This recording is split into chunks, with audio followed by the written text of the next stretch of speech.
37장 1절 말씀 같이 읽고 저희가 말씀을 나누도록 하겠습니다. 37장 1절 시작.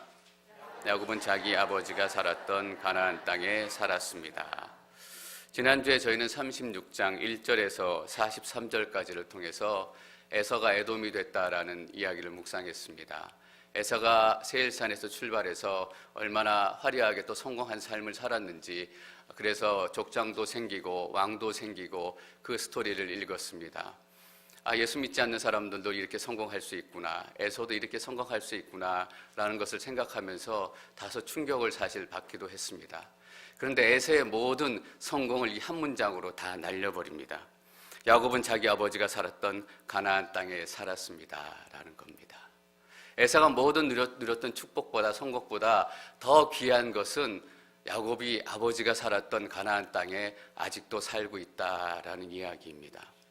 여러분, 좋은 명함을 갖는 것도 중요하고, 미국에서는 거라지가 몇 개냐라고 부를 측정하잖아요. 거라지가 4개, 5개 그런 꿈을 갖는 것도 중요하지만 가장 중요한 것은 예수님 안에 거하는 것입니다. 그래서 우리는 어디를 가나 예수님 안에 내가 예수 믿는 사람입니다 라고 얘기할 때가 가장 감격스럽고 기쁜 시간이 되어야 합니다. 어느 선교사님이 말씀하신 것처럼 예수면 다다 라고 우리도 이렇게 말씀할 수 있어야 합니다. 성공하는 것도 물론 좋지만 그것보다 더 귀한 것들이 우리 가운데 믿음으로 존재하고 있다라는 것을 저희가 알 수 있어야 하는 것입니다. 야곱은 이 한 문장으로 그 인생을 잘 정리했습니다. 자기 아버지가 살았던 가나안 땅에 살았습니다. 2절 말씀 저희가 함께 계속 읽도록 하겠습니다. 2절 시작. 야곱의 가족에 관한 이야기는 다음과 같습니다. 요셉은 17세의 소년이었는데 자기 형들과 함께 양치는 일을 했습니다. 요셉은 자기 아버지의 아내들인 빌하와 실바가 낳은 아들들을 도왔습니다. 요셉은 형들의 잘못을 보면 그대로 자기 아버지에게 전했습니다. 야곱의 가족에 관한 이야기는 다음과 같습니다. 37장에서 시작해서 50장 창세기 마지막까지는 요셉에 관한 이야기가 계속됩니다. 주로 요셉의 이야기로 나오고 요셉이 어떤 시간을 거쳤는지 요셉이 중심이 되어서 이야기가 풀려가는 것은 사실입니다. 그런데 오늘 2절 말씀을 잘 보십시오. 지금 이어지는 이야기는 요셉에 관한 이야기다라고 얘기하지 않고 야곱의 가족에 관한 이야기다라고 기록을 하고 있습니다. 우리가 37장부터 50장까지 기록된 이 사건들은 요셉의 성공에 대해서 이야기하려고 하는 것이 아니라 하나님께서 택하신 하나님의 가족, 야곱의 가족이 어떻게 스트러글을 거치며 어떻게 어려움들을 거치면서 하나님의 백성이 되어가고 하나님의 가족이 되어가고, 그래서 나중에 하나님께서 세우실 히브리 민족 이스라엘 나라의 기초를 쌓아가는지 그 이야기를 하고 싶은 것입니다. 37장부터 보실 때 요셉의 이야기도 봐야 하지만 우리는 야곱이 어떤 상황 가운데 있는지, 야곱의 형제들이 어떤 상황 가운데서 하나님을 만나고 있는지 그것들을 우리가 동시에 보아야 하는 것입니다. 그래서 지금부터 시작되는 이야기는 요셉에 관한 이야기가 아니라 야곱의 가족에 관한 이야기, 하나님 나라 사람들, 하나님 나라 백성들에 관한 이야기입니다. 요셉이 17살이 됐습니다. 요셉이 17살 됐을 때 가족들의 배경을 잠시 설명해 드릴 필요가 있을 것 같습니다. 요셉이 17살 됐을 때 야곱은 100살이 조금 넘었습니다. 한 108살 정도 됐을 것 같고요. 제일 큰형 루벤은 한 30살 정도 됐던 것 같습니다. 그리고 제일 막내 벤자민은 7살 정도 그 언저리였던 것 같아요. 그리고 요셉의 엄마 라헬은 죽었고 레아와 빌하와 실바 3사람이 그 가정 가운데 주인이 되어서 안주인이 되어 살아가고 있었고, 아마 요셉도 그렇고 벤자민도 그렇고 클 때 라헬의 몸종이었던 빌하의 도움을 많이 받았을 것 같습니다. 요셉이 태어난 것이 기록되어져 있고 잠잠히 그냥 이야기가 없다가 갑자기 17살에 성경에 탁 나타납니다. 왜 17살에 요셉이 이 상황 가운데 나타나게 될까요? 여러분, 아브라함이 가만히 있다가 75세 때 성경에 갑자기 나타나게 됩니다. 왜 75세 때 아브라함이 나타나게 될까요? 그때 아브라함이 하나님의 음성을 듣습니다. 너는 내가 지시할 땅으로 가고 내가 너로부터 큰 민족을 이루게 될 것이다. 여러분, 모세가 갈대상자에 태어나서 갈대상자로 해서 크게 되잖아요. 그 과정의 이야기는 하나도 기록되어 있지 않는데 40살 되던 해의 이야기가 갑자기 등장을 해요. 왜냐하면 40살 되던 해 우연한 기회로 히브리 민족을 구해야 되겠다라는 이 하나님의 마음이, 하나님의 꿈이 그 삶 가운데 시작됐기 때문이에요. 왜 17살 때 요셉이 갑자기 나타났을까? 하나님의 꿈이 요셉의 삶 가운데 시작이 됐기 때문이에요. 여러분 삶 가운데는 하나님의 꿈이 시작이 됐습니까? 거라지를 많이 갖는 것도 중요하고 아파트를 더 많이 갖는 꿈도 중요하고, 어떤 분이 이런 꿈 가진 분도 계세요. 이번 여름에는 내가 골프 꼭 싱글에 도달하리라. 좋은 꿈이에요. 이왕 치는 거 잘 쳐서 싱글 칠 수 있으면 얼마나 좋겠어요. 근데 우리의 인생의 마지막 꿈이 골프 싱글이라는 게 너무나 안타깝잖아요. 지지난주에 BBS도 하고 유스 컨퍼런스도 했는데 다 은혜로운 순간이었는데, 너무 놀랍고 또 충격이기도 하고 감사했던 건, 마지막 유스 집회하는데 아이들이 다 앞에 나와서 무릎 꿇고 땅을 치면서 울부짖으며 기도하는 거예요. 막 눈물 흘리면서 통곡하면서 기도하는데, 정말 하나님께서 저 아이들 가운데 역사하고 계시고 저 아이들이 저렇게 기도하기 시작했구나라는 것을 보면서 제가 너무너무 감동이 됐고, 그 자리에 있으셨던 모든 분들이 다 감동을 받으셨어요. 2층에 사진을 노 목사님 붙여놓으셨는데, 거기 보시면 아이들이 무릎 꿇고 다 울면서 기도하는 그 장면들이 나와요. 그래서 이번 주 금요일 날 이 도미니카 팀하고, 도미니카 말하자면 팀 해단식을 가지면서 아이들하고 모여서 그때 뭐 위해서 기도했니? 라고 제가 물었어요. 근데 우리 자녀 중에 한 아이가 이렇게 대답해요. 온누리 교회에 오게 해주신 걸 너무너무 감사드렸어요. 기도했어요. 여러분, 그런 기도하세요. 제가 얼마나 감사했는지 모르겠어요. 또 무슨 기도했니? 라고 물으니까 앵커리지 온누리 교회의 미래를 위해서 기도했다라는 거예요. 여러분, 우리 교회를 위해서 얼마나 기도하세요? 그 자녀들 입에서 땅을 치면서 통곡하면서 눈물을 흘리면서 하나님이 앵커리지 온누리 교회를 기억해 주시고 앵커리지 온누리 교회 가운데 하나님의 역사를 계속해서 허락해 주세요 라고 기도하기 시작했다라는 거예요. 여러분, 하나님의 꿈이 생기기 시작하면 기도가 달라지고 인생이 달라지는 거예요.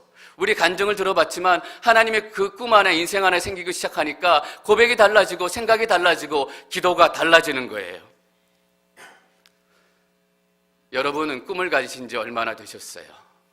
몇 살이 되셨어요? 여러분, 제가 여러분 교회에 나오셨는지 몇 년이 됐냐라고 물어보는 게 아니에요. 과연 여러분 가운데 하나님의 꿈이 시작됐는지라고 여러분들한테 묻고 싶은 거예요. 40이 돼도 50이 돼도 60이 돼도 70이 돼도 저는 모태신앙입니다 라고 말씀하시는 분이 계세요. 여러분, 모태신앙의 진짜 의미는 뭔지 아세요? 엄마 없으면 교회 못 가는 신앙이에요.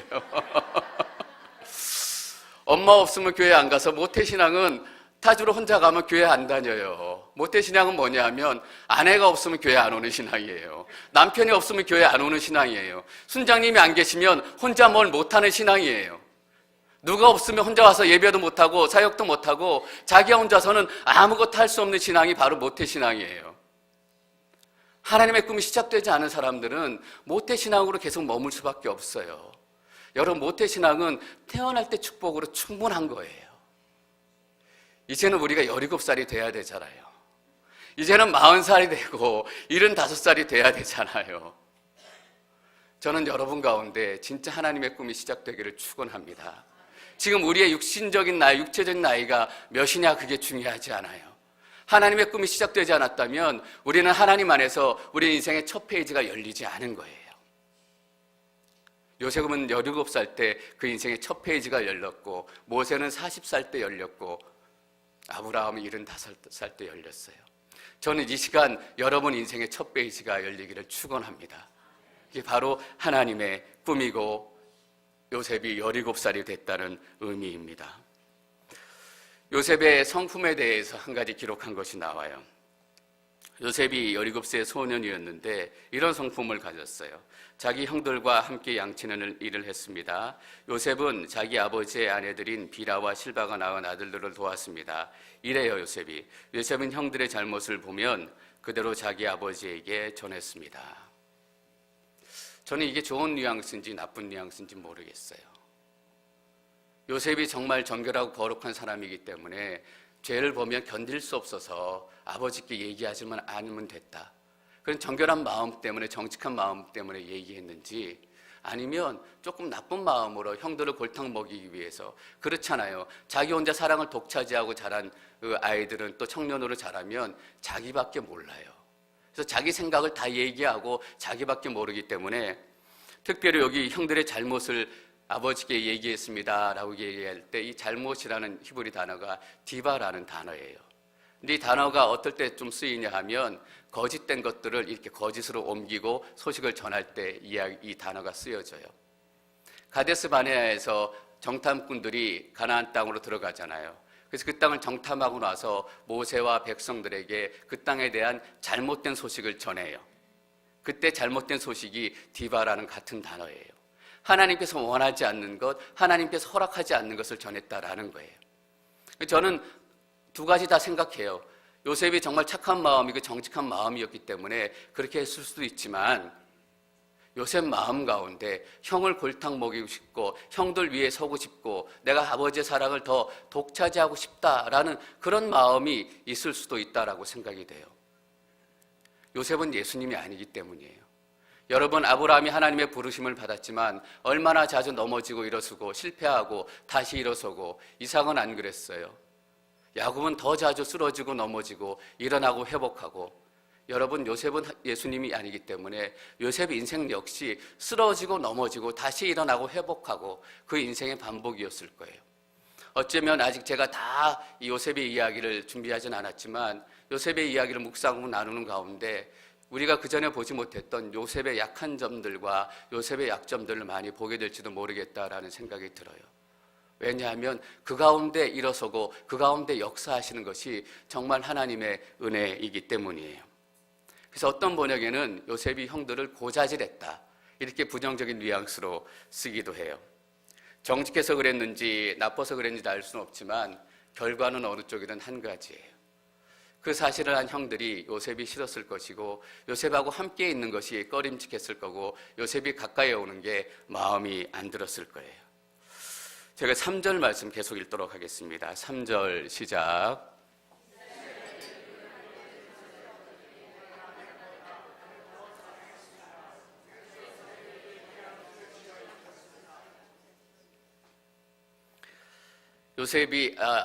야곱이 요셉을 더 사랑했어요. 요셉을 더 사랑했는데 사랑한 이유가 뭐냐면 늙음하게 아들을 얻었기 때문이에요. 여러분, 사실 늦둥이를 얻어서 더 사랑하게 되는 건 어떻게 보면 당연한 일이라고 얘기할 수 있어요. 늦음하게 얻은 어린 자녀가 더 사랑스럽기도 하고 더 많이 해주기도 하고, 엄마가 또 없잖아요. 엄마 없이 자라는 게 얼마나 안타깝고 불쌍해요. 더 잘해줄 수 있는 거예요. 근데 이것이 적절한 선에서 지켜줬어야 되는데, 여러분, 더 사랑하는 사람을 보면 덜 사랑받는 사람은 덜 사랑받는다라고 느끼는 것이 아니라 사랑받지 못한다라고 느끼는 거예요. 그래서 야곱의 형들은 덜 사랑받는구나라고 느낀 게 아니라 사랑받지 못한다라고 느꼈던 것 같아요. 그래서 그 결과가 뭐냐면 교회에게 요셉에게 귀한 옷을 지어서 입혔어요. 보니까 저희 성도님들 중에서도 형제가 7명, 8명 되시는 분들이 계시더라고요. 신설문 집사님이 형제가 좀 많으셨던 것 같고, 유태자 권사님이 또 자매님들이 많으셨던 것 같고, 형제가 많으면 옷을 물려 입어요. 그리고 맨 낙둥이는 물려 입지 않고 사서 입어요. 형들은 11명이 형제였잖아요. 10명이 형제였기 때문에 거의 연년생이었을 것 같아요. 형들의 르우벤은 옷을 물려입고 계속 물려입고, 근데 요셉은 맨날 명품만 사입고 좋은 옷만 입는 거 보니까 마음이 불편했을 거예요. 근데 오늘 귀한 옷을 입고 다른 옷을 입었다라는 것은 그 정도 불편한 것이 아니라 더 중요한 깊은 영적인 의미가 있어요. 형들은 양치기였어요. 양은 돌보는 사람들이었기 때문에 형들이 입는 옷은 양치기 옷이었어요. 양치기 옷이었어 봐야 뻔하지 않겠어요? 추위를 가리고 덥지 않는 옷이었는데 요셉이 입었던 옷은 다른 옷, 말하자면 양치기 옷이 아니에요.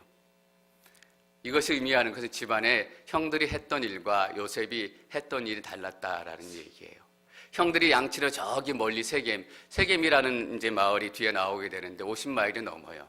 걸어서 양치면서 가려면 며칠을 가야 되는 거리예요. 그 거리에 형들은 양치러 나가 있는데 요셉은 집에 귀한 옷 입고 있어요. 말하자면 형들은 블루 칼라고 요셉은 화이트 칼라예요. 형들은 나가서 노동하는데 요셉은 집에서 펜대 굴리고 있는 거예요. 하는 일이 달랐어요. 늘 형제들은 그걸 생각했을 거예요. 그리고 더 중요한 영적인 의미가 있어요. 드라마를 보면, 이전에 조선시대나 그런 드라마를 보면 왕궁, 궁궐에 대한 이야기가 많이 나오잖아요. 많은 사람들이 지나다니는데 딱 두 사람이 눈에 띄어요. 왜냐하면 두 사람이 입은 옷이 다르기 때문이에요. 다르게 옷을 입은 사람이 누구예요? 한 사람은 왕이고 또 한 사람은 누구예요? 세자예요. 왕위를 물려받을 세자예요. 여러분, 야곱이 요셉에게 다른 옷을 입혔다라는 진짜 의미는 요셉을 후계자로 세웠다라는 의미예요. 야곱은 평생토록 자신이 아버지의 후계자가 되기 위해서 싸웠던 사람이에요. 그래서 어떻게 하면 요셉을 진짜 후계자로 만들 수 있을까? 제일 끝에서 두 번째인데 요셉을 후계자로 세워야 될 거다라고 늘 생각하고 있었을 거예요. 옷을 다르게 입힌 거예요. 형들은 그 다른 옷을 보면서 후계자는 요셉이다라고 늘 생각을 했던 거예요. 한 발 더 양보해서 야곱이 그런 마음 갖지 않았을 수도 있어요. 그런데 최소한 형들은 요셉의 옷을 보면서 그렇게 생각했다라는 거예요. 아버지가 요셉을 후계자로 세웠구나. 요셉에게 장자권을 주시고 축복권을 주시기로 작정하셨구나. 요셉의 옷을 볼 때마다 매일 화가 나고 분통이 터지는 거예요. 4절 말씀 저희가 함께 읽도록 하겠습니다. 4절 시작. 그의 형들은 아버지가 자기들보다 요셉을 더 사랑하는 것을 보고 요셉을 미워해 그에게 다정한 인사말조차 하지 않았습니다. 형들이 요셉을 미워했는데 요셉이 아버지에게 고자질하고 그랬기 때문에 미워한 게 아니라 이렇게 기록하고 있네요. 그 형들은 아버지가 자기들보다 요셉을 더 사랑하는 것을 보고 미워했다라는 거예요. 뭘 봤을까요? 매일 요셉이 다른 옷을 입고 있는 것을 본 거예요. 여러분, 김집사, 이집사가 속상하고 꼴보기 싫어도 안 보면 괜찮아요. 근데 매일 와서 교회에서 눈에 띄면 분통이 터지잖아요. 형들이 그런 거예요. 아버지가 요셉에게 모든 재산과 무엇은 유산을 상속시켜 주겠다라는 이야기를 듣고 마음을 가지고 그냥 억울하지만 살아갈 수 있어요. 근데 매일 눈으로 보는 거예요. 그러니까 볼 때마다 분통이 터지고 원통하고 억울한 거예요. 그러니까 아버지가 요셉을 더 사랑하는 것을 보고 미운 마음이 더 깊어지기 시작한 거예요. 여러분 아시죠? 형제들끼리 재산 싸움이 생기고 유산 싸움이 생기기 시작하면 형제들끼리 인사해요? 안 해요. 형들이 요셉 보고 인사도 잘 안 하잖아요. 형들이 요셉을 진짜 미워했던 의미는 그 의미예요. 모든 것이 요셉에게로 넘어간다. 형들이 그렇게 모르는 사람들이 아니에요. 르우벤이 먼저 장자권을 취하고 싶고 집안의 주도권을 잡기 위해서 그 배다른 엄마였던 비라와 동침했잖아요. 그래서 내가 아버지보다 권위가 더 높다라는 것을 선포함으로 그 가정 가운데 장자가 되고 싶었던 거예요. 이미 그런 마음이 있었던 형들이에요. 그리고 시므온과 레위는 어때요?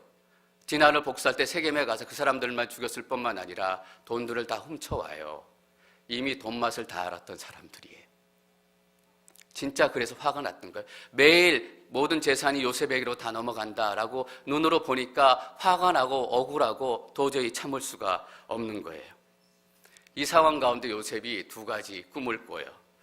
6절에서 10절까지 말씀 저희가 함께 읽도록 하겠습니다. 6절에서 10절 시작.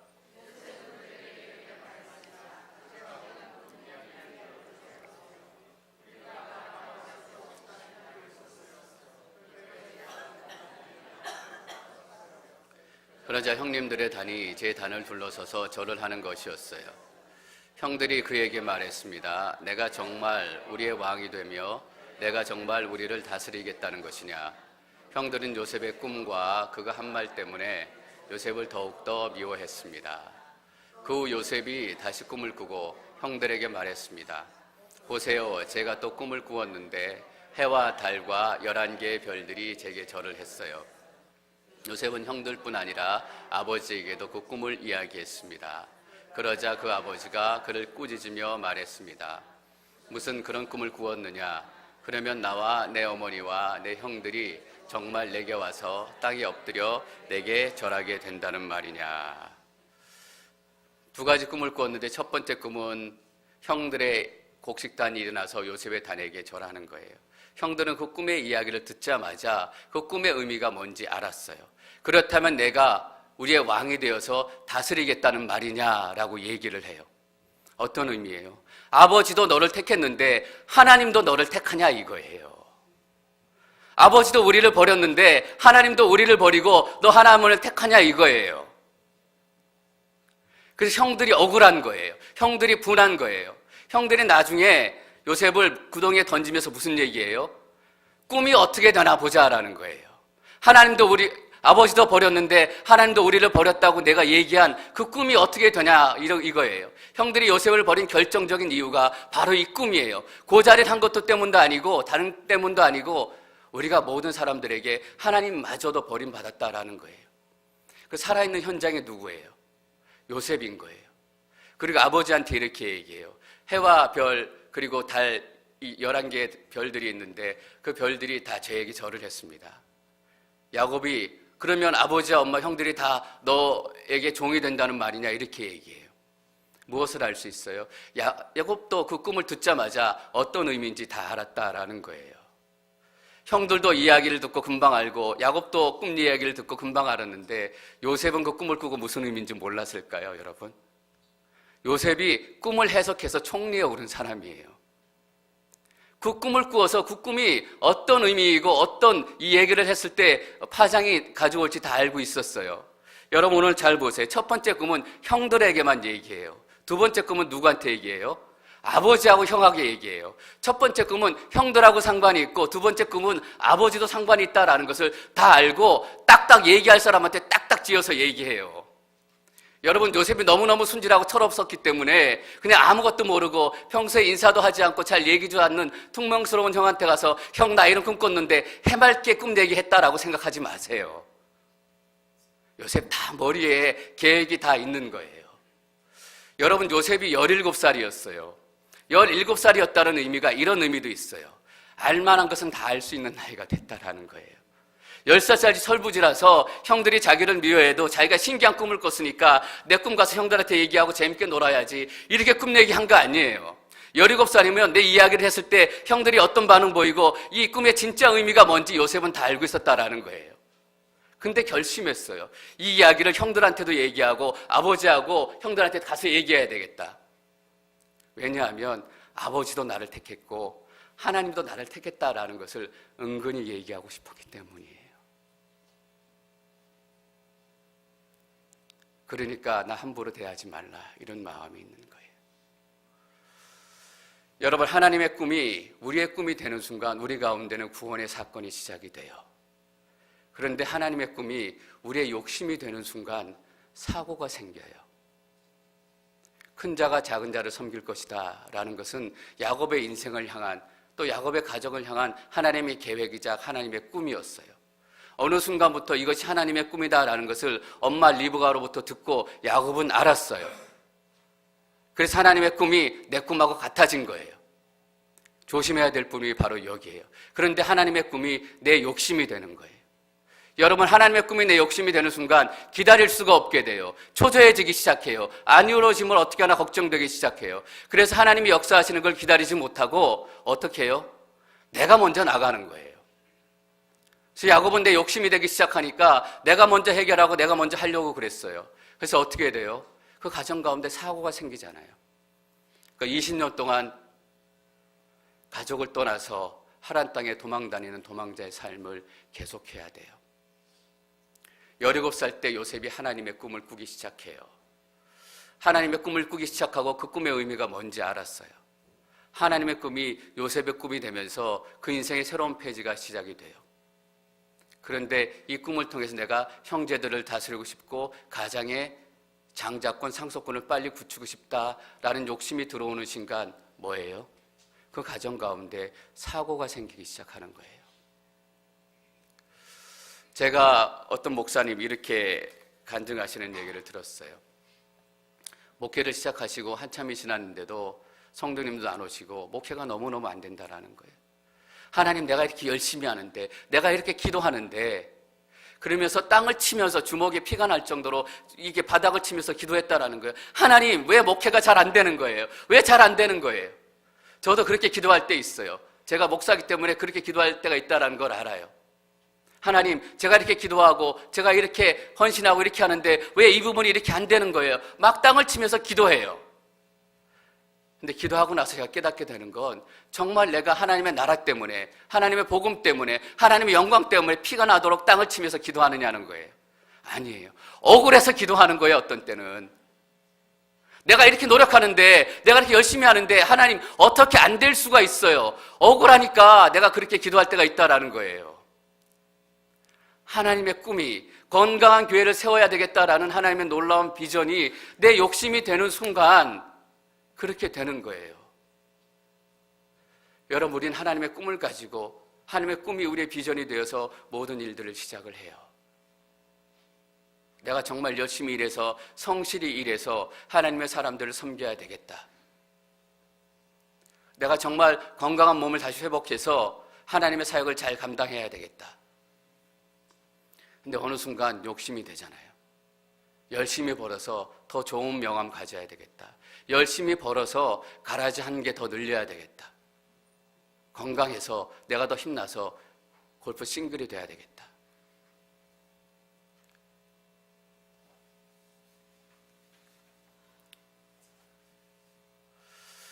여러분, 37장부터 시작되는 이야기가 바로 그런 이야기예요. 야곱이 사고치고 형들이 사고치고 요셉이 사고쳤어요. 근데 37장에서 50장까지는 이 가족들이 사고친 걸 하나님께서 다 수습하는 내용이에요. 이들의 욕심 때문에, 이들의 탐욕 때문에 깨어지고 갈라지고 무너져버린 하나님의 꿈, 무너져버린 하나님의 가정을 회복시키시고 관계를 회복시키시고 하나님의 꿈을 회복시키시고, 그것뿐만 아니라 그 과정을 통해서 하나님의 구원의 역사를 계속 이루어 가시는 거예요. 제가 목사지만 가끔 사고 칠까 봐 두려울 때가 있어요. 근데 욕심이 넘치게 되면 목사지만 사고 치게 돼요. 어떤 분들이 상처를 입게 되고 어떤 교회가 상처 입게 되고 교회가 다투게 되고. 근데 이 하나님의 소망의 말씀을 우리가 앞으로 보게 될 거예요. 하나님께서 사고 처리반으로 대기하고 계셨다가 우리가 사고 칠 때마다 그 자리에 오셔서 대충 해결하시는 것이 아니라 완전 원상복귀하시는 거예요. 깨어진 하나님의 꿈이 완전 회복되어지는 거예요. 앞으로 우리가 볼 이야기가 그 이야기예요. 여러분, 우리 삶 가운데 얼마나 지금 사건과 사고들이 있어요. 이 하나님의 말씀을 위로의 말씀으로 여러분들이 받으시기를 축원합니다. 하나님께서 나타나셔서 그 모든 것들을 다 만져주시고, 그것뿐만 아니라 하나님의 신실한 구원의 계획을 우리 안에, 우리 공동체 안에, 우리 교회 안에 이루어 가실 거예요. 여러분, 그 이야기가 뭐예요? 야곱의 가족에 관한 이야기예요. 저는 우리의 꿈이 하나님의 꿈이 되기를 축원합니다. 그리고 하나님의 꿈이 우리의 방식대로가 아니라 하나님의 방식대로 이루어 가기를 축원합니다. 그러나 우리가 실수할 때라도 신실하게 역사하시는 하나님이 우리 삶 가운데 있음을 여러분들이 경험하시기를 축원합니다.